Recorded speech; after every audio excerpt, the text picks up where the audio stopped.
Mario, ito yung sinasabi natin, no? The Poly game, the reason why Magnolia was able to tie this series. Napansin ko sa mga panalo na Magnolia, tambakan, no? Pag mananalo ang Magnolia, ano Yeah. yung first one? By 51? 50 Basta they won by something, 50 plus 53, points. 53 yata. No. Tapos ito, they won by 29.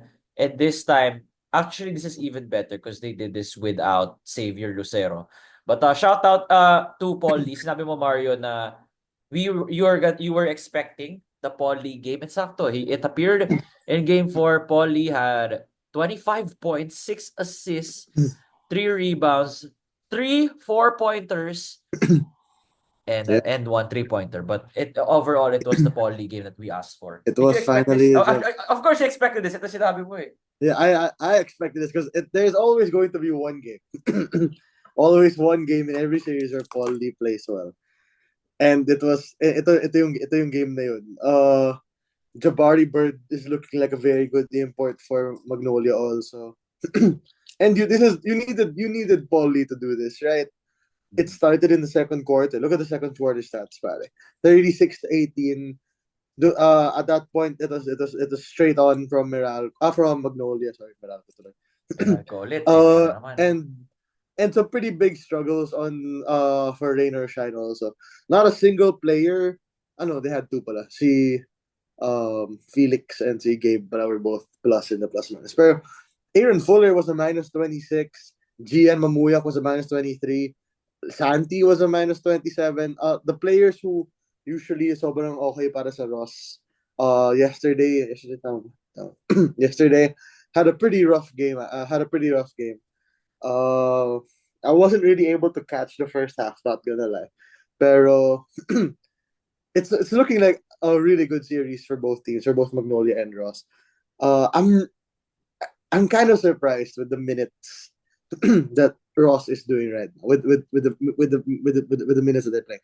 Um, what's it called? Felix only played 9 minutes. Nawalan siya ng minutes, no? Yeah, In well, favor of Karakut. understandable kasi Karakut has more experience in the PBA. Oo. Pero Felix was playing so well for you in the regular season and also in the first series. Ay, tama ba? Ay, hindi. Mali, sorry. In the regular In the season, regular season, yeah. he ended the regular season well. Yeah, so akala natin it'll be tuloy-tuloy from there. Pero wala, they barely been using him. Is it a matchup thing? I don't really think so. Pero ayun, the lack of minutes for a guy like Felix Limati is kind of surprising for me. Uh, on the end of Magnolia, no Xavier Lucero, and you were able to do this. Ano nangyari kay Oo nga Xavier? eh. Yung Concussion? dun sa, ano, I think precautionary yun. Wala akong nakitang Mm. official na, but for those who already know at this point, feel free to comment ano nangyari kay Zave. But the point is, wala siya. He was in street clothes. But he was supporting his Oh yeah, team yeah, from the sideline. He was standing up. He was jumping. So, yeah. iba yung kumpiyansa rin ni Coach Chito. Hindi. Game 5 Yeah. tayo. And I think Gusto this is a and Paul Lee as well. Ganda na shooting overall na Magnolia Mario. They were at 55%, 47 of 85. While Ross only made 43% of their shots. yeah, and I think this has to go with, to be fair, uh, when Magnolia is hot, it works for both teams. When Ross is hitting their 3-point shots, they seem so unstoppable. And when Magnolia is hitting their, ay, wait lang. Tumatawag sa akin. I hate when people do that. That's so stupid. Anyway, pakat na lang. um, I'm gonna cut that anyway, na lang. yeah, especially the part that I call them stupid. Wait, hold on. Wait. Okay. Let me know when to No. start again. Okay, go. Okay. So, ayun, Magnolia right now, you're right na whenever they win a game, it always tambakan. Tapakan. Oh. Talagang tambakan talaga pag Magnolia. Di ko lang bakit. And Aris Jonicio is finding his rhythm. Bro's a shooter. Talagang shooter talaga si Aris Jonicio. Ian Sangalang was able to play pretty well. And again, we will always keep talking about Jerica Hamisi. He was 2 for 3 from 4 again. This guy is such a Grabe shooter na si from 4. Anisi. As in, yung specialization niya sa 4, it's crazy. Kasi yung 4-point shot na yun, it's not just the 4 points. It's also the momentum it either brings or breaks. Alam mo yun? Nakakasira ka ng momentum for Rain or Shine.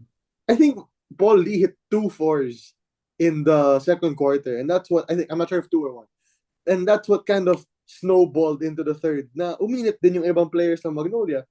They weren't missing many shots at that point, and tumuloy-tuloy pa yun in the fourth quarter. Even they had Jed Mendoza hitting. He hit two Wild threes threes. He yesterday. had deep threes. He was in Yeah, his bag. Tapos alam mo, hindi araw ng rain or shine kapag guys like Jed Mendoza are hitting off the dribble three-pointers na may bantay sa harapan nila. yeah. Like at that point, put your hands up, say thank you, and go home and hope for the next game, diba? Alam, yung mga ganun. The series is going to Game 5. This is honestly the only series aside from the Meralco one, which I thought could go to 5. And I am But it ended in a sweep. yeah, and I am really leaning towards Magnolia in this one. Jabari Bird is finding his rhythm so well with the team now. Actually, so, he's been always consistent ever since he got with Magnolia, ever since game 1.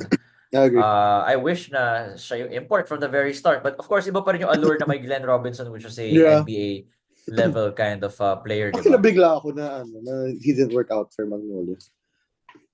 Maybe he was anyway. Now that I played it, Baka hindi lang fit. Baka hindi lang fit. Now you get back Zave hopefully for Game 5, which is on Friday. Oh, ba? Tomorrow ba? Tomorrow ba Friday anyway. No, Friday. Wala Yeah. pang game tomorrow. And if you're Ross, you need to your mindset has to be okay. After the blowout in Game 2, we won Game 3. After the blowout in Game 4, you should be able to win Game 5. That's how you have to think about it if you're Ross. You need Aaron Fuller to be Aaron Fuller on both ends of the floor. He has to be both attacking on offense and on defense. He has to be really, really active. You need guys like Adrian Nocum and Gian Mambuyak to have good games. And you need somebody off the bench for... Santi played horrible. He was 2 for 9. Yeah. Usually Santi yan yung isa sa mga asahan nila. Even John Hart, 4 for 12 is not good shooting from him either. No? 4 for 12 si John Yeah. Rito. So, not a great game talaga for Roston that day. The defense of Magnolia was pretty decent naman during the game. And at some point, nung fourth quarter, I think, when the lead was up to like 24-25, you just have to like accept it and hope for Game 5 to go your way. Magnolia has full rhythm right now. That's why I really think Magnolia can go all the way with this. I'm a big fan of Joseph Ariobu, by the way. Kahit napagalitan nga ni Coach Chito yan nung game kasi parang I think he was taunting Kaylan Chongson and then nagalit si Coach Chito na, hoy, huwag gawin yan. Yeah. Para to get his head in the game. I mean, I love the passion that he plays with, and talagang wala siyang pakikawa ng oras ng laro. He's just gonna keep trying, dude. I love that type of player. Nabigyan ka siya 15 minutes, yeah. Okay, so now if you're Magnolia, ito yung pag-iisipan mo is, do you really think Paul Lee is gonna do it again? not to shit on, and not but based on past experiences, Paul Lee doesn't have multiple games in a row where he plays well in the playoffs, right? So if Paul Lee struggles again or is not able to produce the same 25 points, sino naman ang who is taking that next spot? Lucero. I mean, Lucero's gonna be there next game. Zave is gonna be the one to pick up the slack. Sino pa ba? I think you need somebody like Mark Baroka or Jerick Ahati. Mark will always be there. Si Mark kasi played had 10 points. So baka ma-bump up yun to 13 to 15. Tapos sprinkle some of those Aris Dionisio, Rome De La Rosa points na madadagdag. I think sobrang plus yung plus yung 8 points si Jed Mendoza is very out of nowhere, but that was due to a blowout. Yeah. Iba pa rin yung pagdikita na. That could be Lucero, who we could expect maybe 15 to 20 points with a mix of rebounds and assists. Yeah. So I think the key for Magnolia is they need to find the second star beside Jabari Bird. If they're able to get somebody who can produce at the level of Jabari Bird in Game 5, Magnolia will win. For Ross, yung key is just which set of players are gonna go along with Aaron Fuller. Yan yung kailangan mo. At the end of the day kasi yung Ross, their offense is predicated a lot on their defense, I think. If they get the stops, they're out and running agad right away.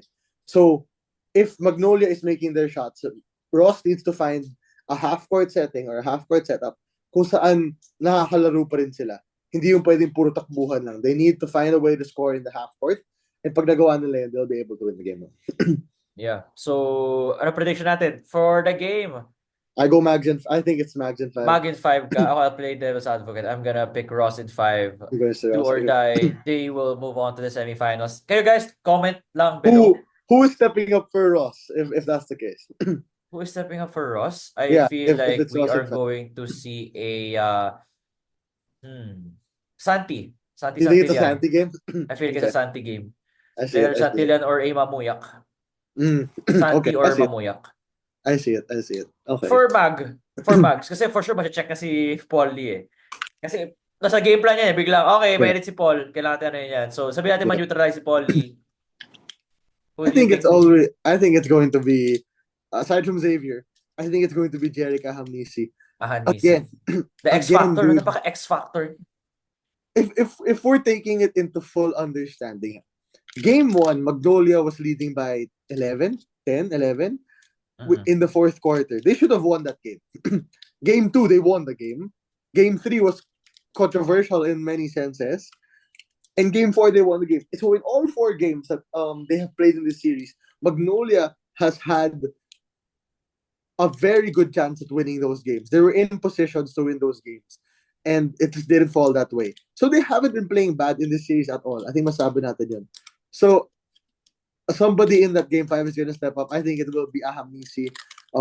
You will get the contributions from Jabari Bird, Mark Barroca, and Xavier Lucero, but I think Ahamisi will be the X factor in game 5. I feel like it won't be a blowout. It's gonna go down to the wire. Maybe another Pwede. overtime classic just for us Maybe. PBA fans. Maybe. Or what if it ends with a A game 4-point winner. shot? Jerick Ahanmisi 4-point game winner. Either a Jerick Ahamisi 4-point game winner or a Felix Lemedi 4-point game winner. Oh shit, nga no. Or Felix Lemeti 4 Yeah. free throws to seal the game. Yeah, four free throws again for Felix. Yeah, exactly. But Ayun. Lemeti has not seen the floor in crucial minutes. Lemeti has only seen the floor in blowout games, which which is That surprised me. surprising, not questionable. Kasi what do I know, diba? Like what at the end of the day, it's the coaching staff who knows their players best. Yeah, pero medyo And, surprising lang talaga. Yeah, I feel like pwede naman is-split yung timeshare ni Karakot with Felix Lemeti, but we'll never know. I says here, Mario, pala October 5, Magnolia and Rain or Shine. So the Saturday, they have more time. There's only one game on Friday. It's the SMB one. Converge SMB. I wonder. Anyway, moving on to the second game and like TNT. Yeah, patas-pasahan na lang natin. Yeah, tabak na tabak. RHJ things, Calvin Oftana, everybody was making their 3-pointers. And that's been the problem, no? It's the defense of NLEX, aside from the lack of maybe in a way predictable scoring that you expect from a Robert Bolick. Pero for TNT from the get-go, Reyna Bata, RR Pogoy, Calvin, Calvin Oftana, ang hirap pag ganito lahat. Pati si, remember, even Poy era with 12 minutes had his moments na hindi makalapit ang NLEX dahil dun sa mga putbacks and offensive rebounds. Exactly. Ang hirap bante ng at TNT pag ganito sila. Reyna Batak finding his rhythm again for TNT has been big for them, I think.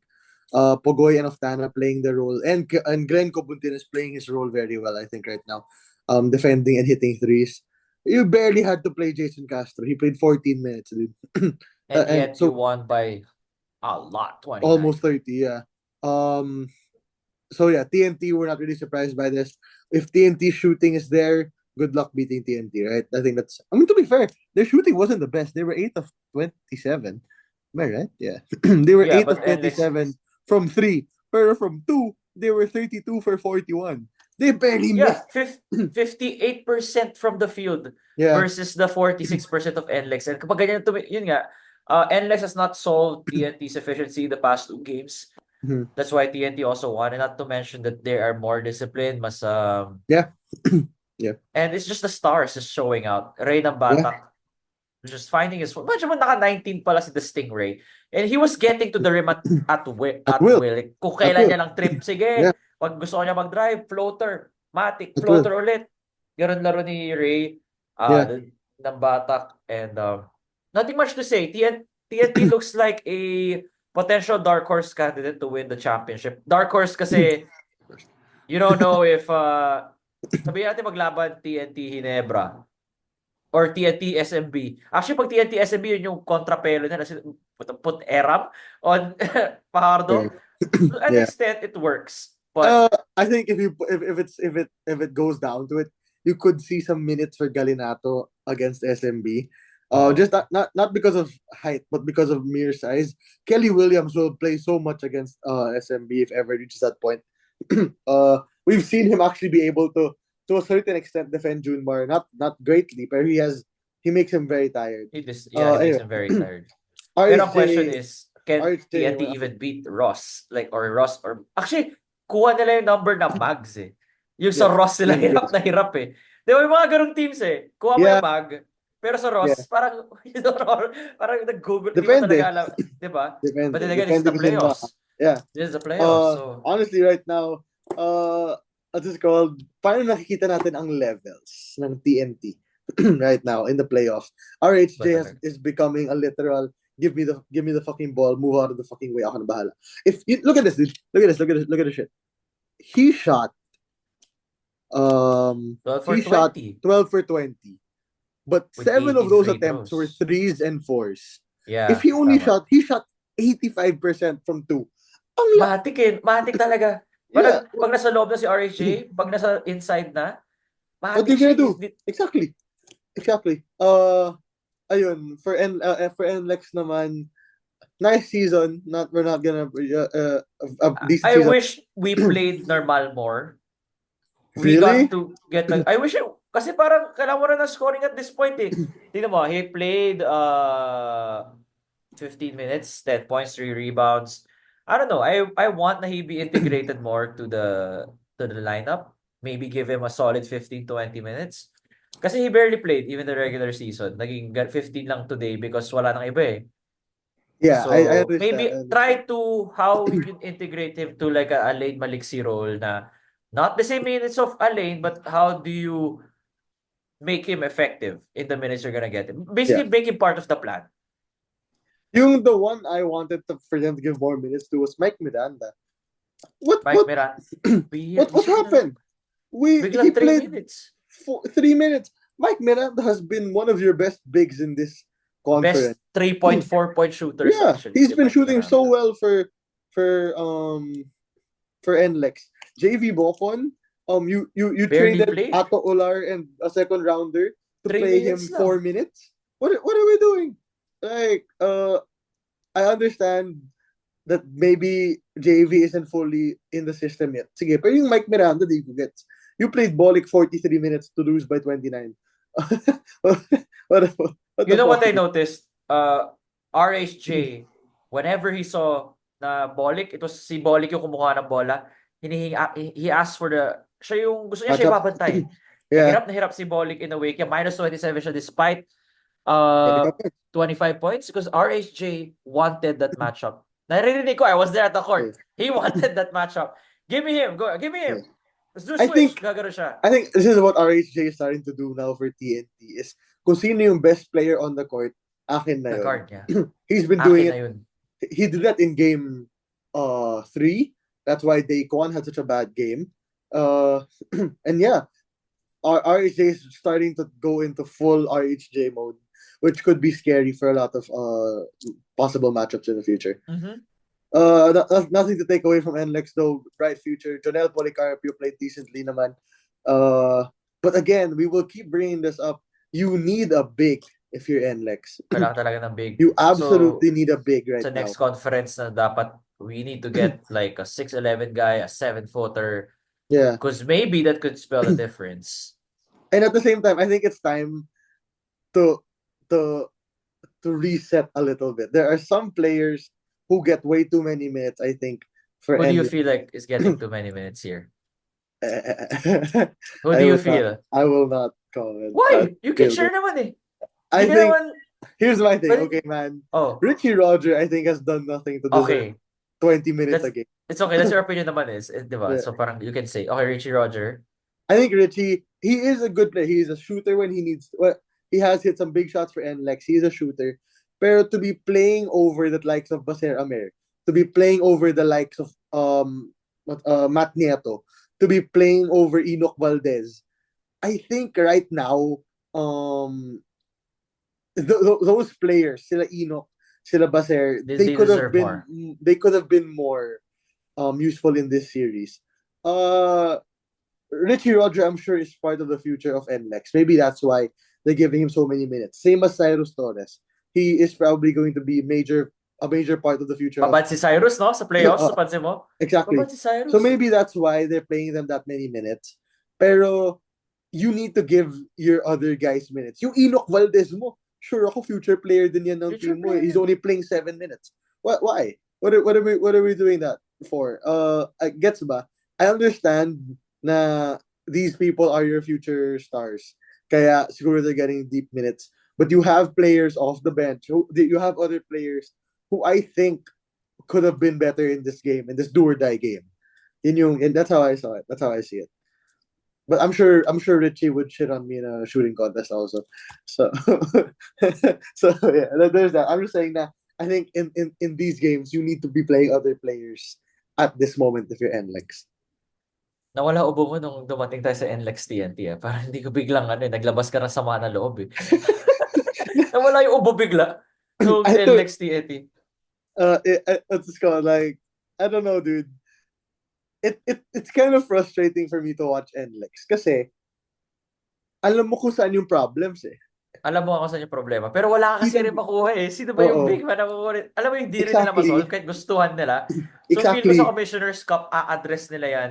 Sana, Sana makakuha sila ng parang 6'11", 6'10". Basta big man who can yeah, dominate. exactly. Kita mo yung kung saan yung problems ng NLEX eh. Kita mo yung kung saan sila malakas. So, alam mo kung saan yung gaps, kung saan sila kulang. And you know they have certain players on the team na can fill those gaps kahit papaano. Pero hindi sila nagagamit in that sense. You talked about lack of scoring, they barely played Jan Nermal. We've talked about lack of experience, they barely played JV Mocon and Baser Amer. Kaya medyo frustrating for me to watch NLEX. Because you have the future pieces, you have the current pieces. May kulang lang talaga na big, pero parang may misuse of the talent. That's how I see it. Yeah, so that's pretty much our podcast here, guys, for those following the PBA. Thank you so much for our new subscribers. 500 new subscribers Ace. on our past episodes of PBA. Thank you. I also do, gumagawa rin kami ng Gilas, UAAP, basta Philippine Basketball. And yeah, see you all next time. And for those on YouTube, don't forget to like, comment, subscribe if bago kayo. And then on Spotify, follow and 5-star rating. See you guys. Thanks, Mario. Peace.